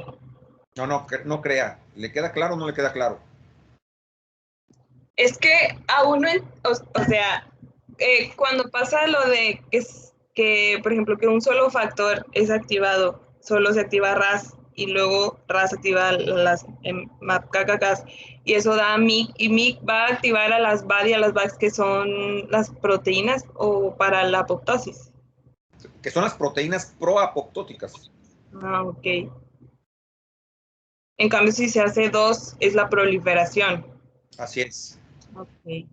Si ya empezaron a leer sus artículos, se van a dar cuenta que VAD y VAX son las que horadan a la mitocondria, que le hacen agujeros a la mitocondria para que escapen los factores apoptogénicos. Ya me van a dar un seminario de eso ustedes. Ahora, si ven aquí, por ejemplo, yo aquí tengo la señal de apoptosis. Ese es el Fas ligando, es el ligando de la muerte, que va a actuar sobre su receptor, que es el receptor de la muerte, va a formar un complejo con las procaspasas 8, que se llama DISC, que es el complejo de la muerte, y estas van a activar a VID y a VAX, que van a hacer hoyos en la mitocondria para que se escape el citocromo C, que se va a unir posteriormente con las caspasas, y esto hace el apoptosoma. Genera un molino de enzimas que va a destruir principalmente a la mitocondria por dentro, se va a aventar a todas las proteínas de la cadena respiratoria, es decir, va a dejar sin energía la célula. Pero tenemos que MIC, aquí por ejemplo, está favoreciendo a ARF. ARF, como ustedes recuerdan, secuestra MDM2, deja libre a P53, P53 está codificando para VAX, que es estas proteínas apoptóticas. Entonces aquí MIC está contribuyendo con toda la apoptosis.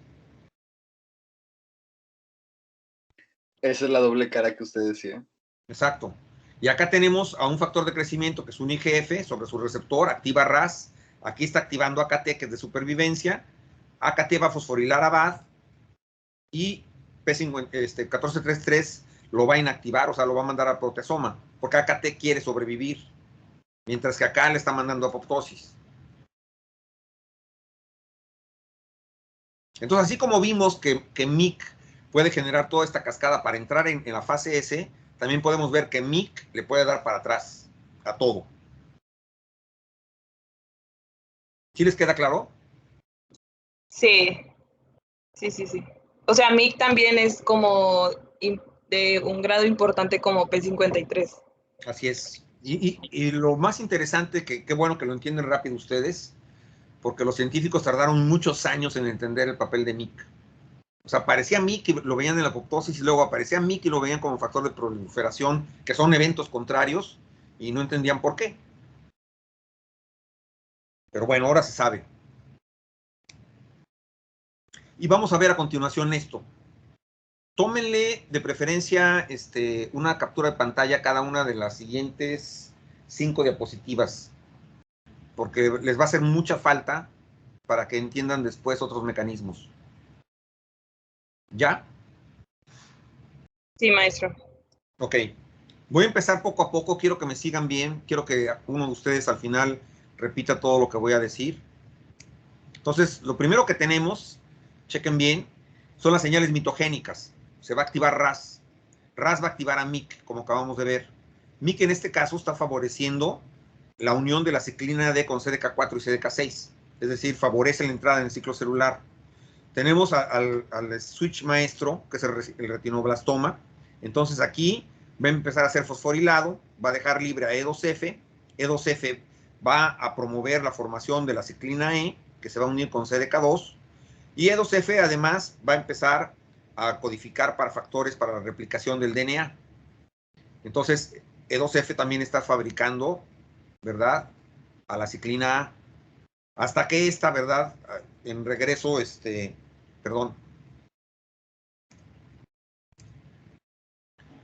hasta que la ciclina A fosforila a su socio y con esto inactiva a E2F. Se la regresa, ¿no? ¿Sí se acuerdan de eso? Sí, crea cuervos. Exacto. Entonces, está claro este camino, ¿no? Ese es el camino mitogénico de MYC. ¿Sí? Sí, profe. Ok. Ahora, chequen bien. Ahora, aquí tengo a MYC haciendo exactamente lo mismo, pero nos vamos a ir por otra vía. Aquí hubo un daño en el DNA. Aquí va a haber dos caminos.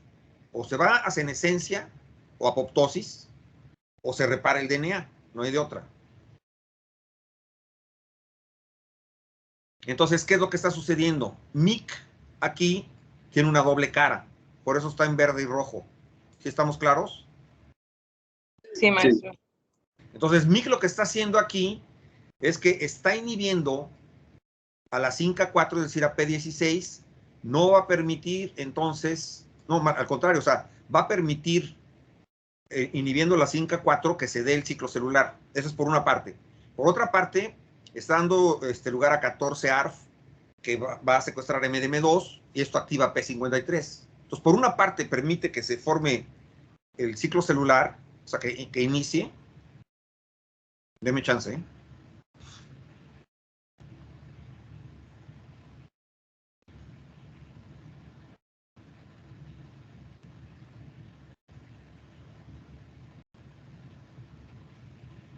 Y por otra parte está favoreciendo que P53 empiece a producir AVAX para horadar a la mitocondria y que inhiba la formación de BCL2, que es una proteína de supervivencia.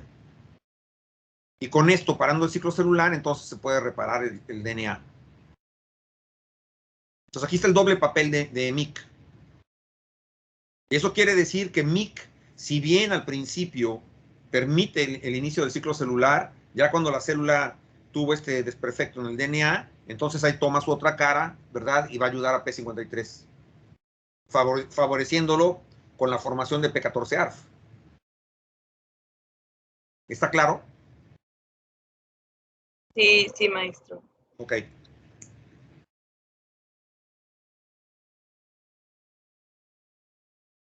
Partimos del mismo principio.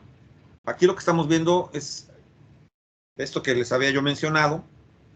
Entonces tenemos la fosforilación del retinoblastoma, la liberación de E2F. E2F codifica para la ciclina E, para los factores de replicación. Va a dar lugar a la ciclina A y la ciclina A está justamente inhibiendo a E2F. O sea, hasta aquí está claro, ¿no? Porque ya lo habíamos mencionado. Ahora, aquí se va a empezar a complicar algo. Se lo estoy dando por pasos para que lo entiendan separadamente.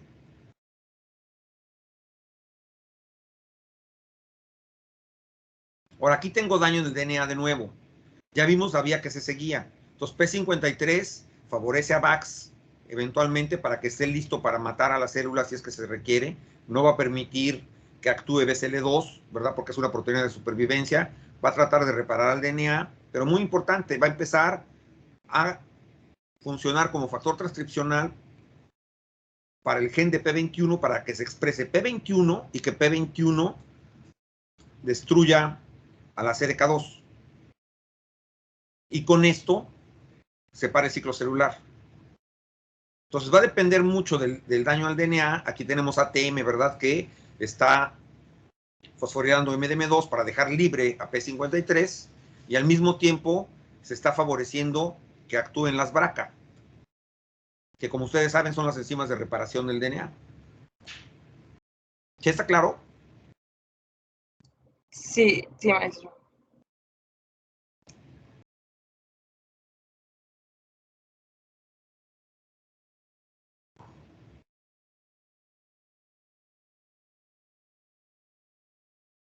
Y aquí venimos a sumar otro elemento.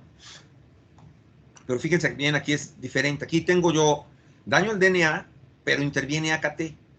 Si interviene AKT, ¿qué pasa? AKT favorece a MDM2. MDM2 va a contribuir a que P53 sea degradado. AKT también va a contribuir a que P21 no actúe porque P53 es degradado. Y de pasada va a activar a la SCF, a la ligasa de ubiquitina, para que P27 sea degradado. Entonces va a forzar a la célula para que sobreviva a pesar de haber daños en el genoma. Entonces yo voy a tener una célula mutada. ¿Sí está claro eso? Sí, sí, maestro.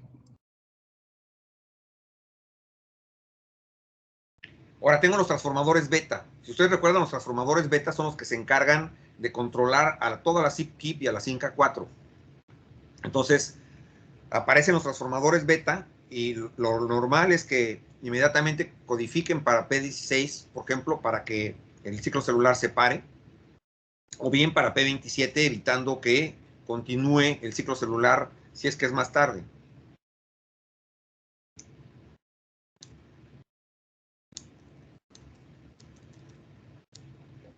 O sea, profe, en eso último que nos dijo, es los transformadores beta tienen de dos, parar de inmediato a Inca 4P16 o más tarde, como dijo. Sí, no, mueven a todo. Ese es un ejemplo nada más. Los transformadores beta realmente paran a todos los Inca 4 y a toda la CIP-KIP. Es decir, paran a P27, P21, P57, P107, etc. O sea, los transformadores beta pueden parar el ciclo celular en cualquier etapa. Los transformadores beta se usan en las terapias de cáncer por lo mismo. Ah, ok, ok. Entonces, una persona con cáncer, pues le meten transformadores beta y muy probablemente el tumor se detenga. No es tan fácil, ¿eh? El cáncer es muy, muy particular. ¿Quién está listo para explicarme esto que acabo de repetir? Las 5 diapositivas. Sí.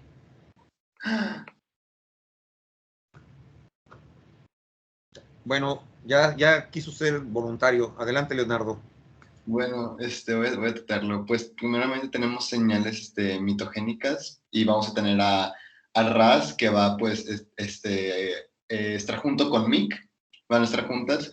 Tenemos a la ciclina D que pues va a estar junto con la CDK, con las 4 y 6. Tenemos el master switch y el retinoblastoma que pues ya habíamos visto lo que pasaba, pero pues eso es más adelante. Va a liberar al E2F al final. E2F pues va a tener activar factores de replicación del DNA. También vamos a ver a la ciclina E, que pues va a estar junto con la CDK2, eso va a estar un poco más arriba. Ya con factores de replicación de DNA, pues tenemos que... Y que se acuerda que la ciclina con CDK2 sigue fosforilando el retinoblastoma para... sí, sigue ahí viene la flecha, sigue fosforilando el retinoblastoma. Entonces, el E2F, pues al final de cuentas nos va a dar la ciclina A, que va a estar junto con la CDK2 y eso va pues, a irse a main pathway, se dice. Arriba, en caso de que es la otra cara, es ya cuando hay daño en el DNA, tenemos a la ATM que pues va a secuestrar, creo. No, ATM es una quinasa. Okay. ATM va a fosforilar a CHEK2. Sí, a CHEK2 y va a liberar a MDM2. Y pues esto va a inhibir a P53. A ver, acuérdese aquí, ATM hace dos fosforilaciones en P53, una para inhibir la asociación con MDM2 y otra para activarlo. Y además hace una fosforilación en MDM2 para asegurarse de que no va a interferir con P53. Para que no estén, ok, ajá. Y... se quitó. ¿Cómo se quitó? Se me movió. Ah, no, que ya, sí, siguió la siguiente diapo. La siguiente diapo. Ahí no me acuerdo por dónde comenzar, por donde mismo, ¿verdad? Sí. Con o sea, todo lo que dijo usted, pero a partir de aquí, yo tengo al mic de 2 caras, el que está rojo y verde. Es que se me había quitado lo de la G1. Ok, entonces no importa. Fue error mío. Bueno. Ok, el mic de 2 caras que pues va a inhibir a las Inca 4 PDIC, lo que había dicho también Paula. Y tenemos a P14 ARF que va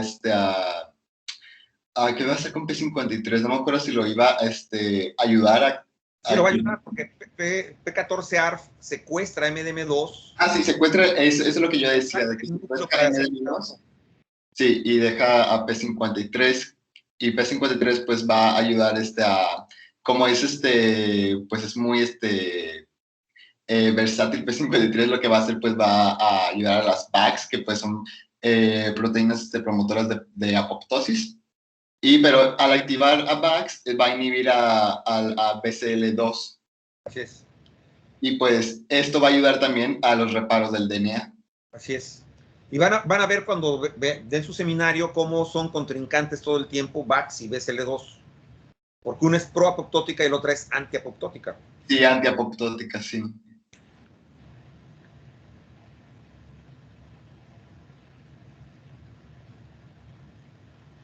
¿Todo eso que ya está ahí ya no ocupo explicarlo? Sí. No, aquí es únicamente la inhibición de E2F por la ciclina A. Sí, E2F, ok, sí. Ok. Ok.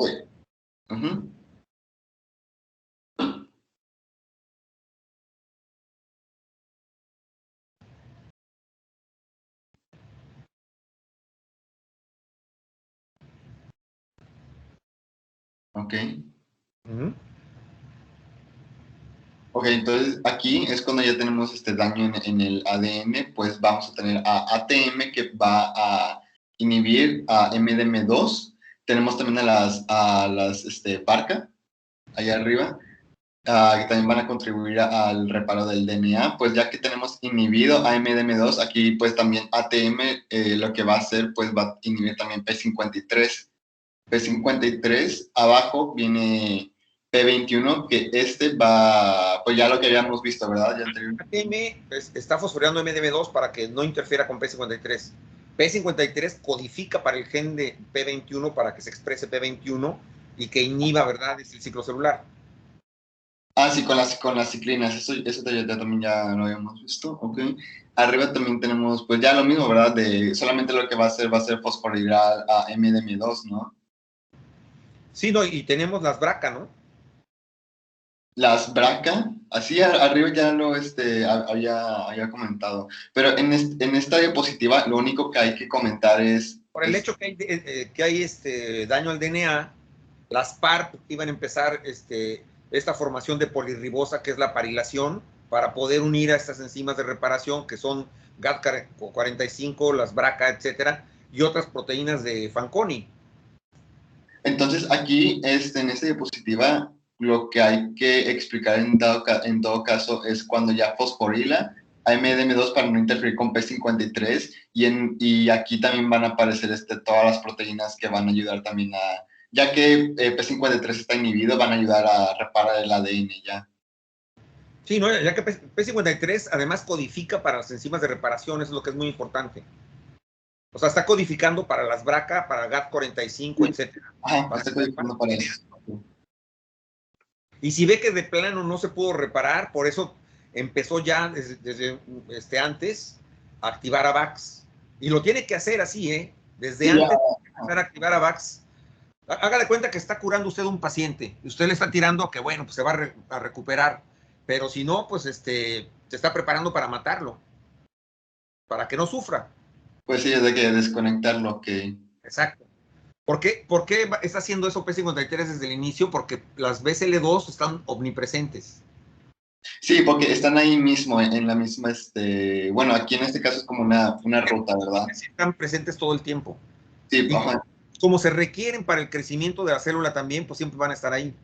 Por entonces, eso, si inhibe a otra, si inhibe a una, la otra está codificando. Así es. Sí, es como el yin yang, ¿no? Siempre hay una fuerza ahí adversa dentro de la célula. Oiga, profe, Sí. usted dijo eso de que siempre, por ejemplo, P53 está dando para que se repare el DNA, pero como dijo, está preparando a VAX en caso de que no se pueda y lo está como diciendo que vete preparando en caso de que no. Cuando sabe que ya se reparó, le manda alguna señal a VAX de que siempre no, o sea, ya no se... Sí. Ah, ok. En ese caso, P53 empieza a salir de la jugada para que las BCL2 proliferen de nuevo y la célula continúe con el ciclo celular. Ah, ok. Sí, de hecho eso que digo que se va preparando con VAX es cierto, y tan es cierto, fíjense bien, por ejemplo, cuando van a hablar de anastasis, que es lo contrario de la apoptosis, que les digo que es cuando la célula revive, cuando la célula siente que se empieza a morir, empieza a aventar un chorro de mensajeros de supervivencia. Porque si se llega a recuperar, pues entonces se va a recuperar con todas las proteínas necesarias. Pero es desde el momento en que se manda apoptosis que empezó a generar síntesis para supervivencia. ¿Sí me explico? Sí, maestro. Es un mecanismo bien extraño. Lo descubrieron unos chinos. Ya se los contaré cuando den el seminario. Pero es nuevo, ¿eh? Entonces ahora se saben muchas cosas a partir de la anastasis. Y cómo hay células entonces que han sobrevivido con mutaciones. Y eso de sobrevivir con mutaciones, pues es también significativo a nivel evolutivo.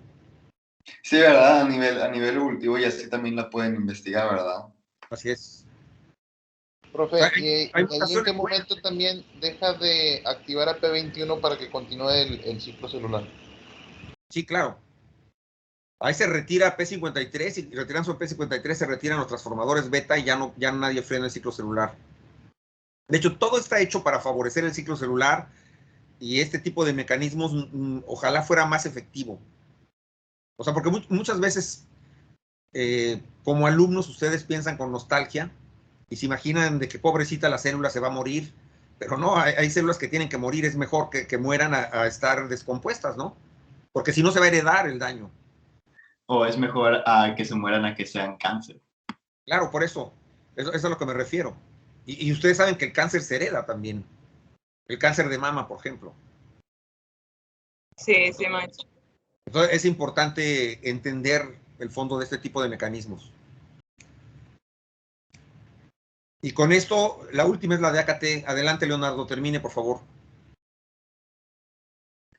Bueno, entonces creo que aquí en AKT lo que habría que mencionar es, ya que fosforila a MDM2 y inhibe a P53, pues eso antes de fosforilar. Fosforila MDM2 para que se pueda MDM2 traslocar al núcleo. Acuérdense que P53 entra al núcleo de manera nativa. Sí, cierto. Tiene un péptido señal nuclear. Pero MDM2, si no es fosforilado, por AKT específicamente no entra. Por eso era tan importante hace rato que mencionábamos que intervino uno de sus compañeros para que se activara PTEN. Porque si se activa PTEN, no se va a poder convertir el PIP2 en PIP3 y por lo tanto AKT no va a ser funcional y por lo tanto MDM2 tampoco se va a poder traslocar al núcleo y con eso se favorece a P53. Ok, y eso es lo que no queremos, favorecer a P53 precisamente. No, sí queremos. Entonces, cheque bien. O sea, tenemos a PTEN. Sí, a PTEN. PTEN quedamos que iba a inhibir a la fosfatidilinositol 3 quinasa. Sí. Entonces, PTEN aquí la está bloqueando. Esta no permite que haya PIP3 porque el PIP2 no se pudo convertir. Entonces no hay PIP3, entonces no hay AKT, entonces no hay MDM2, entonces P53 queda libre. Que queda libre. Entonces, por eso, y va a codificar para P21. Por eso, así como los transformadores beta, PTEN es una enzima que es muy importante también en las terapias de cáncer. Porque esto permite frenar el crecimiento de los tumores. ¿Sí les queda claro? Sí, maestro. Bueno, lo van a entender mucho mejor con los artículos que me van a explicar ustedes. Vamos a partir de todo el fenómeno reverso, que es la apoptosis, hasta llegar a la anastasis. Y en medio vamos a ver todas las terapias de cáncer que se utilizan y van a ver que es muy interesante entender esto porque ya lo van a ver con otra visión diferente. Y bueno, por mi parte fue todo el día de hoy. Coman frutas y verduras, pasen a poner su asistencia y le seguimos el lunes. Y su examen, estaba viendo, permítame un segundo, no se me vayan. Su examen... Su examen normalmente es del 11 al 16. Ya nos mandaron el calendario. Y bueno, aquí la cuestión es, ¿quieren presentar antes o no? ¿O quieren presentar en la semana de exámenes? Les digo porque si quieren presentar antes, van a tener la ventaja de tener más tiempo para estudiar para sus otras materias, pero bueno, ustedes lo deciden, ¿eh? Discútanlo. En la semana de exámenes. Acuérdense que no viene esto, ¿eh? Ahorita estamos viendo el segundo parcial ya. Vienen los 3 primeros temas. Ah, o sea, nada más vienen los primeros, sí, cierto. Con su materia vamos a tener los 3 parciales, ¿verdad? Había dicho. No, vamos a tener 2 parciales. Ah, 2, ok. Sí, o sea, ya vimos 3 temas. Queda este tema. Inmediatamente que yo termine este tema, empiezan los seminarios. Y con eso terminamos el semestre. Sí les puedo dar muchos otros temas, ¿eh? Digo, mi curso es todavía más extendido que estos 2 parciales. Pero a lo mejor con eso tienen. Porque se están quejando y normalmente en mi curso les meto como 2000 diapositivas. Pero, profe, ¿y qué tan extenso va a estar su examen? Lo suficiente como para saber si aprendieron o no. Vaya, buena respuesta, gracias. Está calculado fríamente, créanme. Sí, sí le creo. No, pero sí van a tener que estudiar, ¿eh? No es tanto de memorizar, porque son de opción múltiple, pero sí tienen que estudiar, tienen que entender. Y Sí, si se claro. fijan, estamos viendo los mismos temas que están viendo en otros grupos, si conocen a gente de otros grupos, pero lo estamos viendo diferente. Sí, de hecho, yo tengo, mis amigos están en el otro, en el primer, no, sí, en el primer grupo, y ellos no es, o sea, sí están viendo lo mismo, pero no lo mismo. O sea, usted se enfoca más como más explicativo, más detallado todo. Y la maestra que da en el otro grupo, pues mis compañeros dicen que casi pues no sienten como que estén viendo tan a fondo todo. Sí, pero yo los quiero preparar para sus demás materias, eso es lo importante.